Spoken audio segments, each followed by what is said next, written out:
Hey everybody! They listened. They did exactly what you said. Remember a little while ago, we brought you the very first video ever of the new Grand Design Transcend 1 single axle series. And a lot of you said, I really like this, but are they gonna make one without bunks? And yeah, they did. Hey everybody, Josh the RV nerd from Bish's RV took a break from my Coldwater, Michigan hometown store to get down here to Grand Design today to fulfill a request that you had. You wanted to see a couples or solo camping no bunk version of these new lightweight single axle Transcend models here in the Transcend 1 series. A lot of these single axle smaller campers are being outfitted with very large refrigerators nowadays, which is very cool, but it also means that you have exactly jack and squat for countertop prep space. And I know that I have never heard of somebody trading in a camper because it had too much counter space. So what they did here is they went with a smaller fridge design with an integrated freezer. So it does still have a freezer in there, a little popsicle drawer, but it is 12 volt. It's not a 110 college kid dorm fridge. It's still 12 volt. It's still traveling friendly. There's an optional solar package you could get to help offset, especially a smaller 12 volt fridge like this, but it creates huge countertop prep space. And I think this has one of the best kitchens I've seen in a small single axle camper in a long time. Like an integrated wastebasket drawer, great storage, actual kitchen drawers for forks, spoons, knives, stuff like that. Not to mention the fact that while this is technically a Murphy bed model, it's a 60 by 80 queen bed. And what they did here is not actually even a bendy bed mattress. I'll explain that when we get in, but it also has a good bathroom with good space in here. It's an 8-foot wide camper too, which gives you more room in every area around here, and it really doesn't change the tow vehicle. I'm pretty impressed overall with what I'm seeing here. I think it's a really strong option. It's got a couple of hitches in its giddy up. We're gonna share good with bad with ugly with everything in between. And if you like how we're doing that for you, hit that subscribe button, like our video, and let's get in there because I think you're gonna like what you see. So there are definitely plenty of different, companies that make a floor plan like this. By the way, if you hear me clacking something against my teeth, it's a Hall's cough drop. I've been recording a ton of videos lately, and I think I've actually stressed my vocal cords, so I'm trying to take it easy. I don't realize how much I shout when I make my videos, and I'm trying to get better about kind of chilling on that. Anyway, so a lot of different builders make a layout like this. A couple key differences here. This is 8-foot wide with a full 13,500 roof BTU air conditioner, and some other brands do that. I like that they give us a full window in the entry door versus nothing. It doesn't include a factory shade, but that's pretty easily accomplished. You don't even need a screwdriver for it. All your cabinetry, by the way, is all lumber core and pocket screwed. They're doing a decent sound system in here. They're doing a JBL sound system. I'm personally, and this is just my opinion, I'm personally still in the camp of get rid of the speakers, like abolish the RV speakers is kind of how I feel, but that's just me. How do you feel? Like, do you like an integrated RV sound system? Or are you okay with bringing your own portable Bluetooth or something? Being 8-foot wide, they could go with a full 4-person dinette and still have room to walk through here. And if somebody's cooking in the kitchen, yeah, you're going to do a belly to back rubber bump, kind of like a prom photo, if you know what I mean there. They went about their whole bed design differently. Some builders do Murphy beds, some don't. Some just do a fixed bed. Most single axle builders, though, they use short queen mattresses. One of the more interesting things about how they accomplish this Transcend here is how it's a 60 by 80 queen bed, but it's not a traditional bendy bed. Check this out. First of all, I want you to know that we have transported into the world of like fisheye wide angle lens mode here. I don't like doing that, but it's the only way that I can fully demo this, and I don't have a dedicated camera person, so this is what we get. Anyway, their sofa's a little bit different here. It's not a traditional jackknife. You don't lift up on the bottom. It actually rolls over the top, and it includes a couple extra legs that fold down, so it's actually a little more sturdy and stable in the down position. I'm going to kind of cheat and not do that portion of it here real quick just for time's sake. There is a little bit of a gap here. I think it would be nice if they kind of enclose that. They don't, so it is what it is. You got your bed deck that comes down, and I like that they give us a bed deck. Some manufacturers, the mattress will just go on a jackknife sofa, and it always feels lumpy and bumpy, and maybe I'm the princess in the pea, but I don't like that as much. But what they did here is interesting. It's not a seamed, folding, bendy bed. I guess I'm going to call it a squishy mattress. They literally took a 6-inch backbreaker death wafer RV mattress and they just folded it. They just squished it up in there. So as a result, if you feel this, and I hope you appreciate the candid transparency here, can I feel where it was bent a little bit? Yeah. When I'm laying down, does it bother me? I don't know. Not really. Now, I want to take my shoes off here because I don't like putting my shoes on your furniture. By the way, do you prefer it when I do flyby footage of a Murphy bed, or do you prefer it when I actually get up here and do a full demo? It takes longer, but I'll do it if you want me to. Leave me some comments so I know what to do, because you drive this channel. But it's a 60 by 80 queen bed. I lay down on this thing, and my feet don't hang off the bed. And because it's a 60 by 80 queen, if you don't care about this being a Murphy bed, it doesn't have to be a Murphy bed. If you don't want a Murphy bed camper, it still has a full front pass-through. You can literally just put any mattress in this thing you want. You can ignore the fact that you have to bend it and squish it and pop it and flick it like a bop it to get it up here, and use it that way. Now what's maybe not as easily seen is you do have headboard power pockets up here. I think almost perfectly executed for a little camper like this, with household plugs and USB type A and C plugs.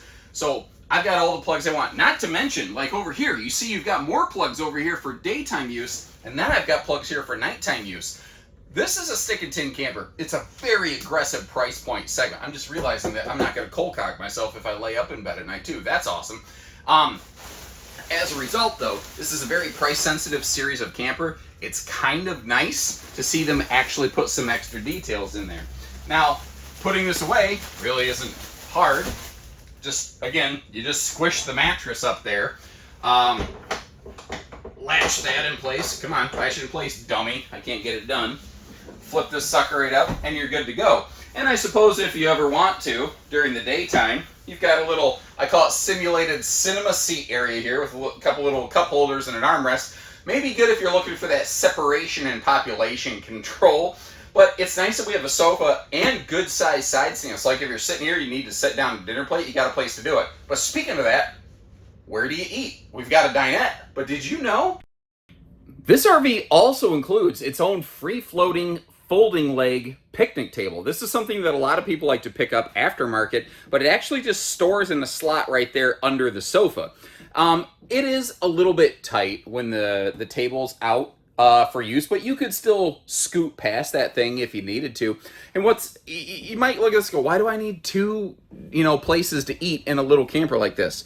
What if it's rainy day? What if you got Monopoly going on over here? Or you're doing a puzzle or anything like that, Well, you've always got a secondary space you can bust it out. And sometimes public picnic tables are frickin' gross, and you don't want those things out and about.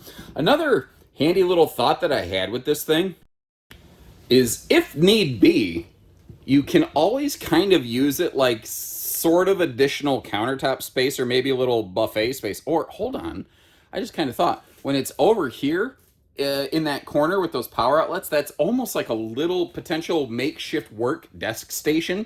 But that's one of the things with this RV. It also has way better countertop prep space than most other little campers this size. I think they did a really good job accomplishing that overall. That's just my personal opinion and my 2 cents. Something else I think they did really good in here, though, is storage.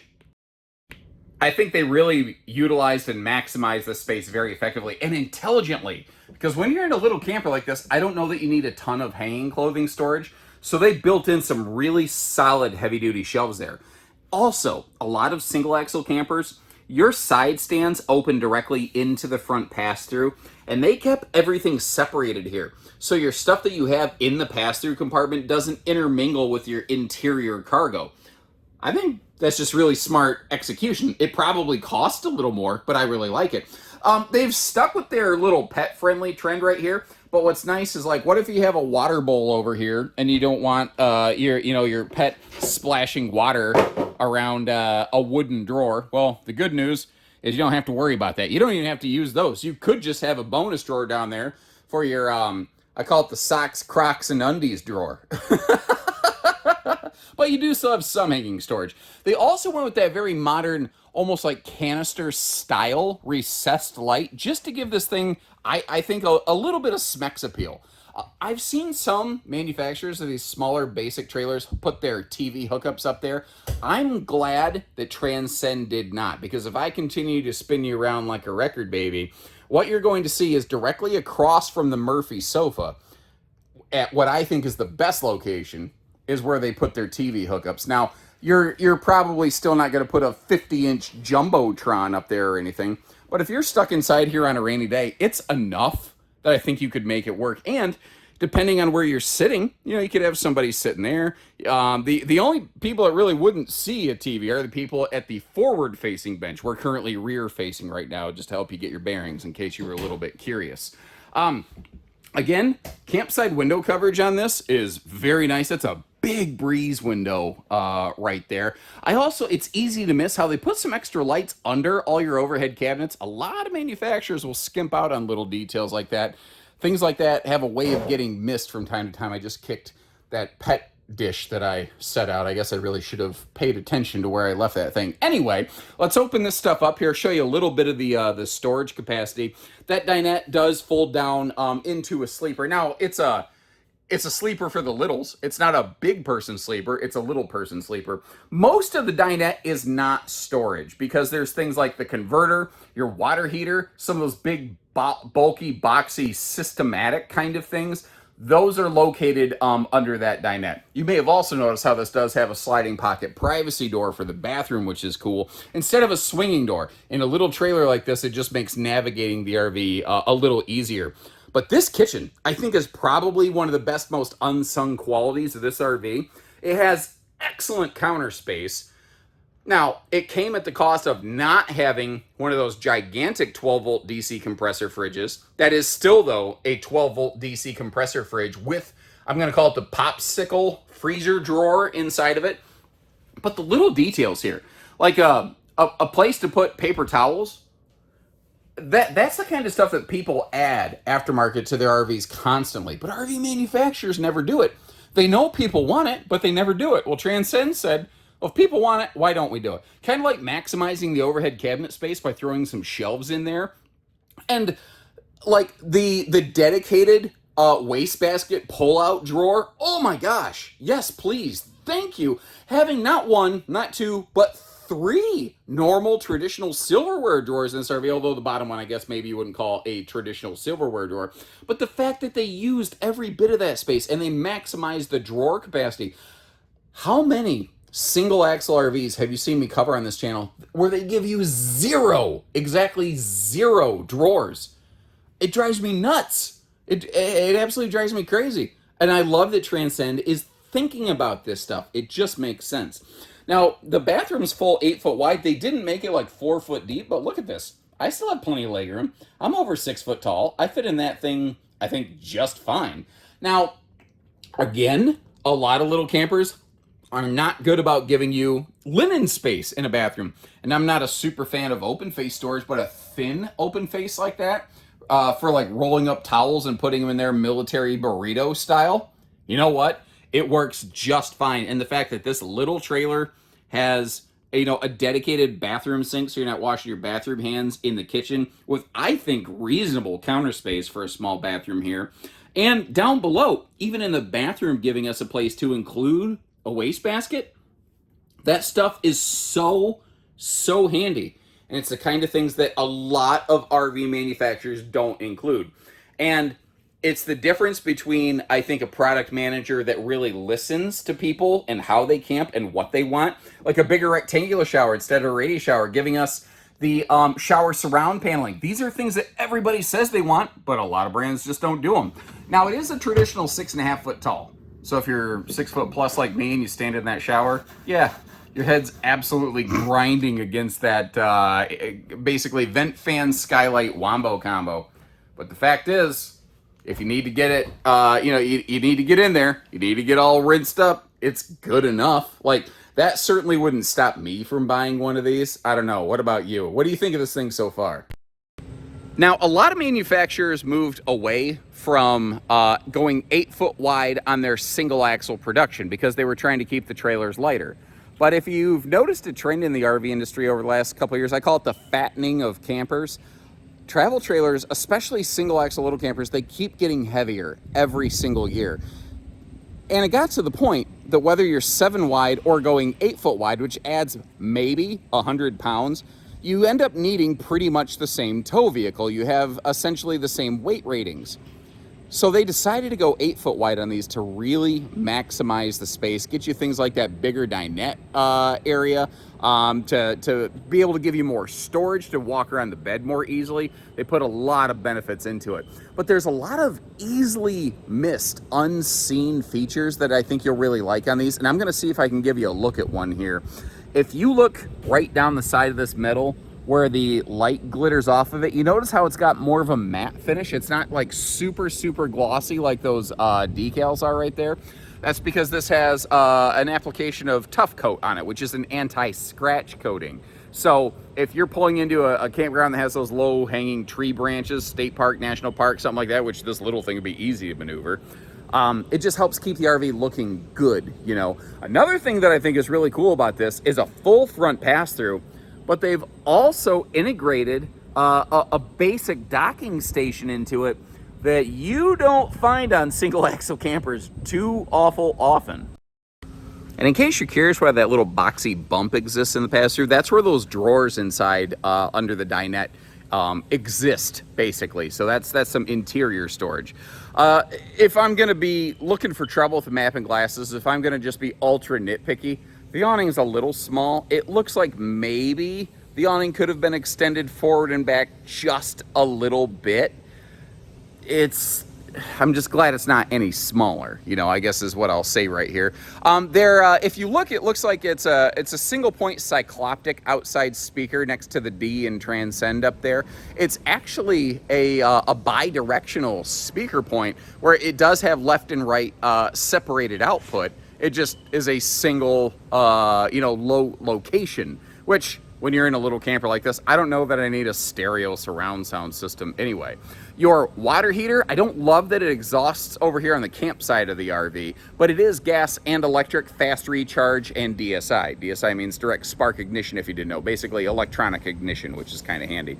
Down below that, you might notice it does still maintain a gas grill quick connect, which is very cool. And you may notice a little bit of this spray foam kind of sticking out here. It looks kind of ugly, but it's doing the job of keeping critters from getting into the underbelly.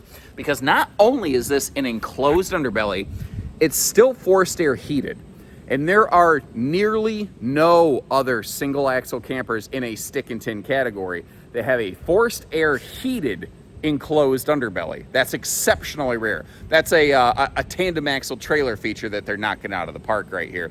Now the roof is fully walkable. You can see how it was prepped and ready for a telescopic removable ladder.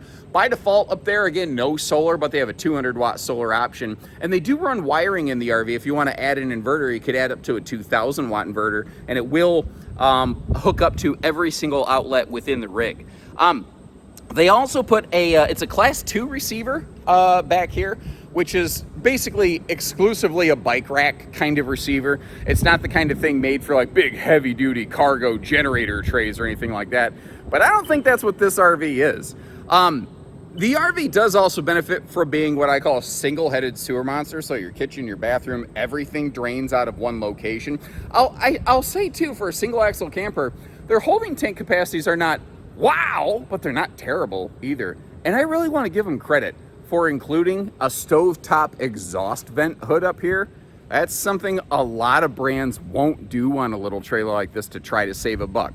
One of the things that I think you may be very interested to know too is their frame and the changes in the Grand Design warranty stuff that has gone on recently. So first of all, their chassis is not a traditional Lippert I-beam frame. What they use here is a Norco huck-bolted chassis made with higher strength, low alloy steel. It allows it to be a lighter weight Z-frame that doesn't give up structural integrity. Now, on that note, Grand Design has recently twice enhanced their general warranty policies and made all of this retroactive. So you may not even be aware of it. You might have a 2 or 3 year old Grand Design that has suddenly gained additional warranty coverage that you didn't even realize you had. And that even includes transferable to secondary owners. Like if you're the second owner of a 3 year old Grand Design, you may not realize that you actually have some frame warranty now. What they did is first, they added a +5 onto their warranty. So they had a 1 year warranty plus 3 year structural, and then they added a